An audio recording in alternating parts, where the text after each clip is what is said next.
नमस्कार दोस्तों, welcome to our YouTube channel Shraddha story.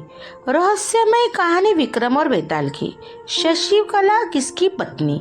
हर बार की तरह राजा विक्रमादित्य फिर से बेताल को पेड़ से उतारे थे और उसे योगी के पास ले जाने के लिए आगे बढ़ते थे। इस बार भी बेताल एक नई कहानी राजा को सुनाता है। बेताल कहता है, वर्षों पहले नेपाल के शिवपुर नाम के नगर में एशुकेत राजा का राज हुआ करता था। वो बहुत साहसी और बलवान था। शादी के सालों बाद पत्नी चंद्रभागा से उसे एक बेटी शशिप्रभा हुई। समय के साथ साथ बेटी बड़ी हुई, जिसकी सुंदरता की चर्चा हर जगह थी। एक दिन राजा अपनी पत्नी और बेटी के साथ बसंत ऋतु उत्सव देखने के लिए गए।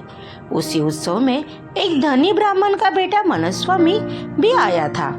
उसने बसंत उत्सव में जैसे ही राजा की बेटी शशिप्रभा को देखा तो उसे पहली नजर में उससे प्यार हो गया। इसी बीच एक हाथी तेजी से राजकुमारी की ओर दौड़कर आने लगा। शशिप्रभा की रक्षा में तैनात सभी सैनिक मतवाले हाथी से डरकर भाग गए।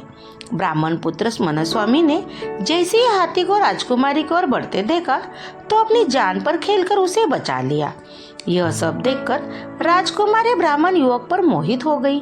ब्राह्मण युवक की सबने तारीफ की और दोनों बसंत उत्सव के बाद अपने अपने घर लौट आए। राजमहल में शशिप्रभा का बुरा हाल था। वो अपनी जान बचाने वाले ब्राह्मण की याद में खोई रहने लगी। दूसरी ओर ब्राह्मण युवक भी शशिप्रभा से दोबारा मिलने के लिए बेचैन था। राजकुमारी से मुलाकात कैसे हो, यह सोचते सोचते वो एक सिद्ध पुरुष के पास पहुंच गया। मनस्वामी ने अपने मन का सारा हाल उसे बताया। सिद्ध पुरुष ने सिद्धि के बल पर 2 गोली बनाई। एक गोली उसने ब्राह्मण युवक के मुंह में रखने के लिए दे दी। मुंह में गोली रखते ही युवक एक सुंदर सी युवती बन गया। सिद्ध पुरुष ने दूसरी गोली अपने रख ली और वे एक वृद्ध ब्राह्मण के वेश में आ गया। फिर सीधे सिद्ध पुरुष मनस्वामी को लेकर राजमहल पहुंच गया। उसने राजा से कहा, देखिए, यह मेरे बेटे की होने वाली धर्मपत्नी है। इसे आप कुछ दिनों के लिए राजमहल में रख लीजिए, क्योंकि मुझे तीर्थ के लिए जाना है। मुझे लगता है कि यह राजमहल से ज्यादा सुरक्षित और कहीं नहीं रहेगी।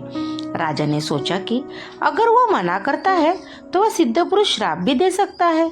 राजा ने कहा, हे ब्राह्मण, आप जाइए। आपके बेटे की होने वाली पत्नी हमारे यहाँ सुरक्षित रहेगी। यह मेरे बेटी के साथ उसकी सखी की तरह रहेगी। इतना सुनने के बाद सिद्ध पुरुष वहाँ से निकल गया और मनस्वामी लड़की के भेष में शशिप्रभा के साथ रहने लगा। उसकी सखी की तरह रहकर वो राजकुमारी से खूब बातें करता। एक दिन मौका पाकर मनस्वामी ने उससे पूछा, आप हर समय इतनी दुखी क्यों रहती है? आपके आंखें हर समय किसी को ढूंढती है। यह सुनते ही राजकुमारी ने बसंत उत्सव के दिन हुई घटना बताते हुए कहा, वो ब्राह्मण युवक मेरे मन को भा गया है। मुझे न उसका नाम पता है न नहीं शहर। मैं हरदम यही सोचती हूँ कि उससे भेंट कैसे होगी। शशिप्रभा के मन की सारी बात जानकर स्त्री के वेश में मौजूद मनस्वामी बड़ा खुश हुआ। उसने राजकुमारी से कहा, सखी, मैं तुम्हें उस ब्राह्मण युवक से मिला सकती हूँ।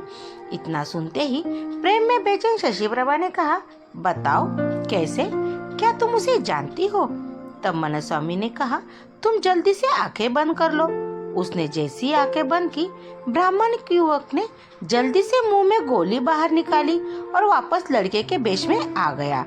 मनस्वामी ने बड़े प्रेम से शशिप्रभा को पुकारा। युवक की आवाज सुनकर वो बड़ी प्रसन्न हुई और खुशी से गले लगा लिया। राजकुमारी ने उससे पूछा, अरे मेरी सखी कहाँ गई? यह सुनते ही मनस्वामी ने सारी बात बताई और गोली मुंह में डालकर दोबारा स्त्री बन गया।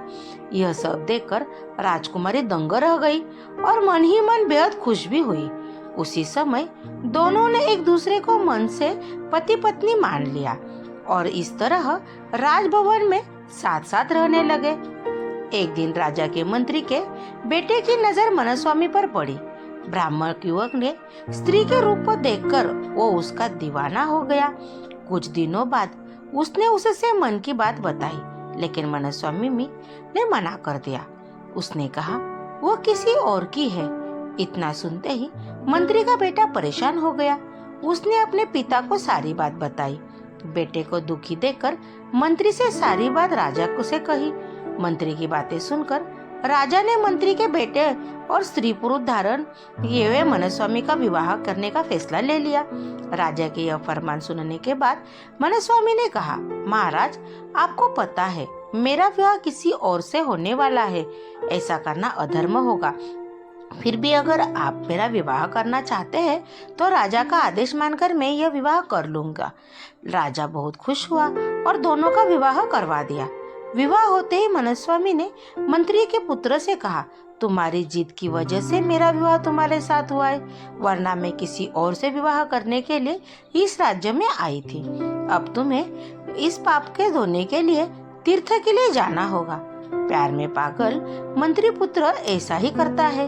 एक दिन सिद्ध पुरुष दोबारा ब्राह्मण के वेश में राजमहल पहुंचता है।